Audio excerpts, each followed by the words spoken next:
Hello दोस्तों, नमस्कार। हमारे चैनल पर आपका स्वागत है। अगर किसी चीज़ को तुम पूरे मन से चाह लो तो तुम उसे हासिल कर सकते हो। ये हम नहीं कह रहे हैं, ये सिद्ध महात्मा लोग कहते हैं। अगर ये सत्य है तो जो हम अपने मन से चाहते हैं वो हमें हासिल क्यों नहीं होता। भाई, कोई भी इंसान अपने मन में दुख तो चाहेगा नहीं, लेकिन रहता तो हमेशा ही दुखी है। हर इंसान अपने मन से तो कामयाब होना चाहता है और खूब पैसा कमाना चाहता है, लेकिन फिर भी कामयाब नहीं होता। भला ऐसा दुनिया में कौन इंसान होगा जो मन में चाहेगा कि मैं नाकामयाब रहूं या मैं पैसा ना कमाऊं। इसमें दो बात है, या तो वो महापुरुष गलत है जिन्होंने ये बात बोली कि मन से जो चाहेंगे वो मिल सकता है, या तो हम गलत हैं। कहानी में आपको एक ऐसा मंत्र मिलेगा जिससे आप ये समझ पाएंगे कि आप अपने मन से कोई चीज़ कैसे करवा सकते हैं। मन में किसी भी बात का बीज कैसे बोया जाता है। इस कहानी से आपको सारी चीज़ें समझ में आ जाएंगी। कहानी छोटी सी है पर लेकिन बहुत ही गहरी है।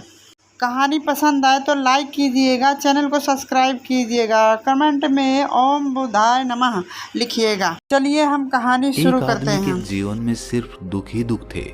वो जो भी काम करता उस बेचारे का वो काम पूरा ही नहीं होता। घर में आता तो घर में कलेश बना रहता, किसी से कोई मदद मांगता तो कोई उसकी मदद नहीं करता। ऐसा लगता था कि चारों ओर से दुखों का पहाड़ उसी पर टूट पड़ा है। उसे समझ नहीं आ रहा था कि मैं इन दुखों से पार कैसे पाऊं। वो दिन रात यही सोचता रहता कि अपने दुखों से छुटकारा कैसे पाना है। इसी कारण से वो रात में सो भी नहीं पाता था। उसकी आंखों के नीचे बड़े बड़े काले घेरे बन गए थे, जो इस बात का प्रतीक थे कि वो आदमी कितना दुखी है और कितना चिंतित है। कभी कभी तो उसके मन में आत्महत्या करने के भी ख्याल आते थे, लेकिन अपने परिवार की चिंता करके वो ये कदम नहीं उठा पाता था। वो इतना दुखी हो गया कि उसने निर्णय किया कि वो इन दुखों से छुटकारा पाके रहेगा। इसके लिए चाहे उसे कितनी भी मेहनत करनी पड़े, कुछ भी करना पड़े, चाहे अंगारों पे चलना पड़े, लेकिन इन दुखों से छुटकारा हासिल करके रहेगा। ऐसे ही एक दिन उसने अपने मित्र से पूछा कि मैं अपने जीवन को कैसे सुधारूं।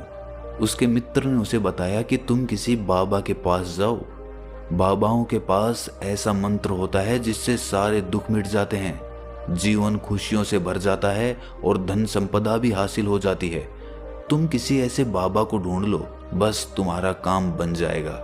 उस आदमी के मन में ये बात पूरी तरह से पक्की बैठ गई कि कोई बाबा ही मेरा दुख दूर कर सकता है, और इसीलिए उसे किसी भी बाबा के बारे में पता चलता तो वो उस बाबा के पास पहुंच जाता। वो उस बाबा को अपनी समस्या बताता और उससे उसका समाधान पूछता और कहता कि बाबा, मैं कुछ भी करने के लिए तैयार हूँ, लेकिन मेरी इन समस्याओं से मुझे छुटकारा दिला दीजिए। आप जो कहेंगे मैं वो करूँगा, लेकिन मेरे जीवन को सुधार दीजिए। बाबा उसे कुछ टोने टोट के बता देते थे करने के लिए, और बदले में दान दक्षिणा ले लेते थे कि ये टोना टोटका करने के बाद तुम्हारे घर में सुख शांति बनी रहेगी, बस इस टोटके को पूरी विधि के साथ करना।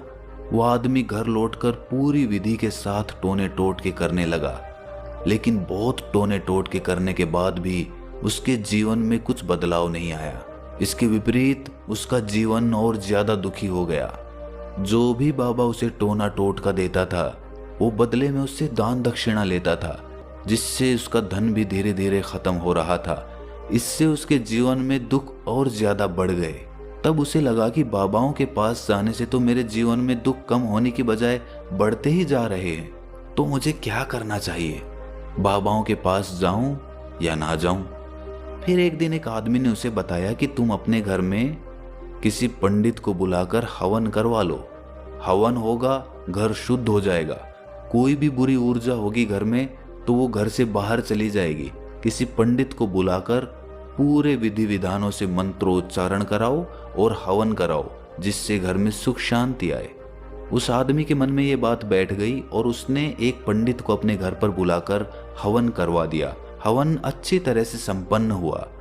बदले में पंडित ने भी अच्छी दान दक्षिणा ली और उसके बाद वो वहां से विदा हो गया।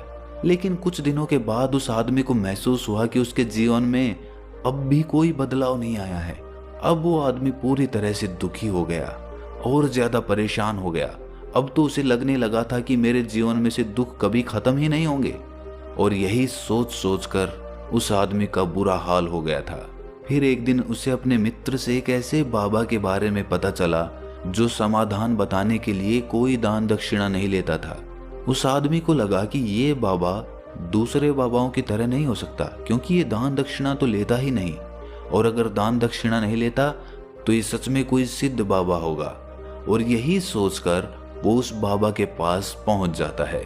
जब वो आदमी वहां पर पहुंचता है तो वो बाबा ध्यान में बैठे हुए थे। ये देखकर वो आदमी वहीं पर चुपचाप बैठकर ध्यान से बाहर आने का उनका इंतजार करने लगा। थोड़ी देर बाद बाबा ने आंखें खोली तो सामने एक दुखी और परेशान युवक को बैठे देखा। वो उसकी आंखों के नीचे काले घेरे देखते ही समझ गया कि ये आदमी अपने जीवन से कितना परेशान है। उसे संबोधित करते हुए बाबा ने पूछा कि बच्चा, जीवन से क्या परेशान हो? मैंने इन दुखों को दूर करने के लिए बहुत सारे रास्ते ने कहा कि बाबा, वो तरकीब करके देखी जो किसी बाबा ने मुझे बताई, हर वो काम किया जो किसी भी इंसान ने मुझसे करने को कहा, लेकिन मेरे जीवन में दुखों में कोई कमी नहीं आई। बाबा, इसके विपरीत मेरे जीवन में दुखों में बढ़ोतरी हो गई। मुझे समझ नहीं आ रहा है कि मैं क्या करूं। कभी कभी तो मैं आत्महत्या करने की सोचता हूं, लेकिन अपने परिवार की सोचकर मैं ये कदम नहीं उठा पाता। मैंने आपके बारे में बहुत सुना है बाबा, और मैं बहुत उम्मीद के साथ आपके पास आया हूं। कृपया करके मुझे कोई ऐसा मार्ग बताएं जिससे मुझे अपने दुखों से छुटकारा मिल जाए। मैं अपने दुखों से छुटकारा पाने के लिए कुछ भी करने को तैयार हूं। आप मुझे कोई भी रास्ता बताएं, चाहे वो रास्ता कितना भी कठिन क्यों ना हो, मैं उसको पार करके रहूंगा। बाबा ने महसूस किया कि आदमी तो सच में बहुत परेशान है। बाबा ने उसकी बात सुनकर कहा कि बच्चा, दुखों को दूर करने के लिए मंत्र ऐसे ही नहीं मिलते। मंत्र पाने के लिए कुछ करना पड़ता है। तुम कुछ कर सकते हो? ये सुनकर पहले तो उस आदमी ने सोचा कि ये बाबा भी मुझसे दान दक्षिणा ही मांगेंगे, लेकिन और कोई रास्ता ना पाकर उस आदमी ने कहा कि बाबा, आपको जितनी भी दान दक्षिणा चाहिए मैं देने के लिए तैयार हूं, लेकिन आपका मंत्र सच्चा होना चाहिए, वो पूरा होना चाहिए, उसका फल मुझे मिलना चाहिए। उसके बाद मैं आपको जो भी दान दक्षिणा लेना चाहते हो वो दे दूंगा। बाबा ने कहा कि दान दक्षिणा तो बहुत छोटी सी चीज है, मुझे वो नहीं चाहिए। इस पर वो आदमी सोच विचार करके बोला, तो बाबा, मैं अंगारों पे भी चलने के लिए तैयार हूं, आप मुझे बस आज्ञा दीजिए। बाबा ने कहा कि अंगारों पे चलने वाली छोटी चीज मैं तुमसे नहीं कराने वाला। मैं जो तुमसे कराने वाला हूं वो बहुत कठिन मंत्र है, उसे पूरा कर पाओगे?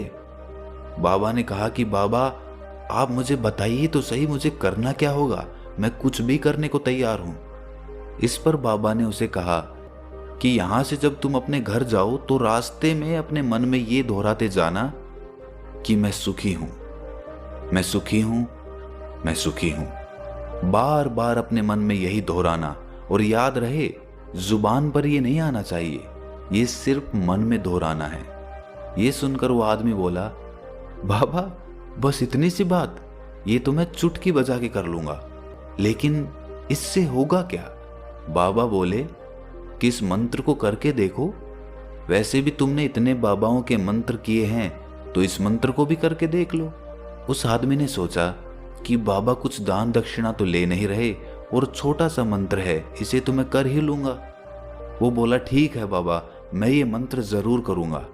वो आदमी ये कहकर वहां से उठकर चलने लगा, लेकिन जैसे ही वो चलने लगा, पीछे से बाबा ने बोला कि बच्चा, एक बात याद रखना, जब तुम ये मंत्र अपने मन में दोहराओ तो तुम्हारे मन में बंदर के विचार नहीं आने चाहिए, बंदर का ख्याल भी नहीं आना चाहिए, तो ही ये मंत्र सिद्ध होगा। वो आदमी बोला, मुझे तो आज तक बंदर का कोई विचार नहीं आया, तो अब क्यों आएगा?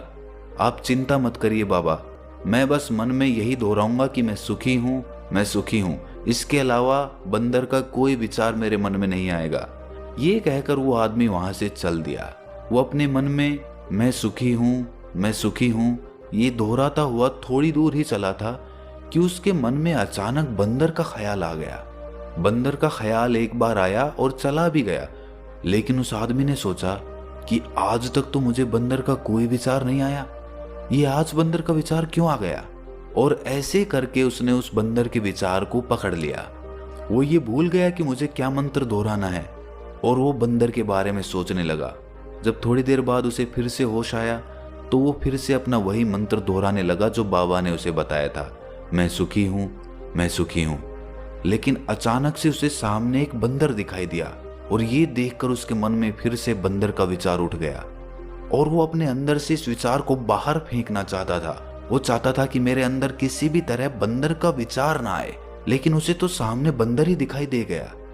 ऐसे ही जद्दोजहद करते करते वो घर पे पहुंचा और घर पे पहुंचने के बाद अपनी पत्नी को कहा कि हे बंदरिया, मुझे खाने में बंदर परोस दो।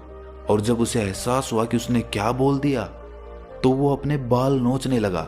वो दीवारों में सर मारने लगा कि आज तक मुझे बंदर का कोई विचार नहीं आया और आज मुझे ये क्या हो गया है कि मुझे हर जगह बंदर ही बंदर नजर आ रहे हैं। ये कैसी माया है? यही सोच सोच कर वो आदमी रात भर सो नहीं पाया। रात भर करवटें बदलता रहा और सुबह उठकर सीधे उसी बाबा के पास पहुंच गया और उसके चरणों में गिरकर कहा कि बाबा, पता नहीं क्या चमत्कार हो रहा है। आज तक मुझे बंदर का कोई विचार नहीं आया, लेकिन कल से जब से आपने मुझसे कहा कि बंदर का विचार नहीं आना चाहिए, तब से मुझे हर जगह बंदर ही बंदर नजर आ रहे हैं। उस आदमी ने कहा कि बाबा, मुझे तो आपके पीछे पेड़ पर बैठा हुआ बंदर भी केले खाता हुआ दिखाई दे रहा है। ये हो क्या रहा है बाबा? ये सुनकर बाबा हंसने लगे। बच्चा, मन का जाल एक ऐसा जाल है जिसे समझ पाना इतना आसान नहीं है। बंदर तो तुम्हारे रास्ते में पहले भी आते थे। जब तुम मेरे पास आए थे तो इन्हीं पेड़ों पे ये बंदर घूम रहे थे, लेकिन तब तुम्हारे ध्यान में ये बंदर नहीं था।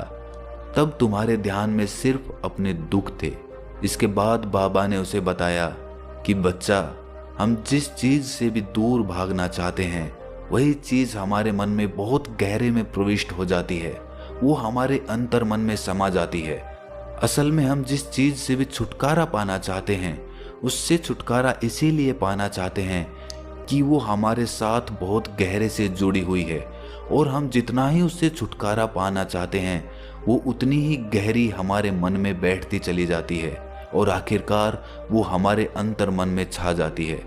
ऊपर से तो हम चाहते हैं सुखी होना कि मैं सुखी हूँ, सुखी हूँ। हमारे होंठ भी यही बोलते रहते हैं, लेकिन हमारे मन में दुख समाये होते हैं। हमारे विचारों में, हमारे मन में हमें दुख ही दुख दिखाई देते हैं। इसीलिए अपनी जुबान से बार बार ये बोलने से कि मैं सुखी हूँ, मैं सुखी हूँ, हम सुखी नहीं होंगे जब तक ये मंत्र हमारे अंतर मन में प्रविष्ट नहीं होगा। इस पर उस आदमी ने पूछा कि बाबा, लेकिन ये मंत्र हमारे अंतर मन में प्रविष्ट कैसे होगा? ये सुनकर बाबा ने कहा कि बच्चा, अपने दुखों से लड़ना बंद कर दो। जब तक तुम अपने दुखों को दूर करने की सोचते रहोगे तब तक वो दुख तुमसे चिपके रहेंगे। तब तक वो दुख तुम्हारे अंतर मन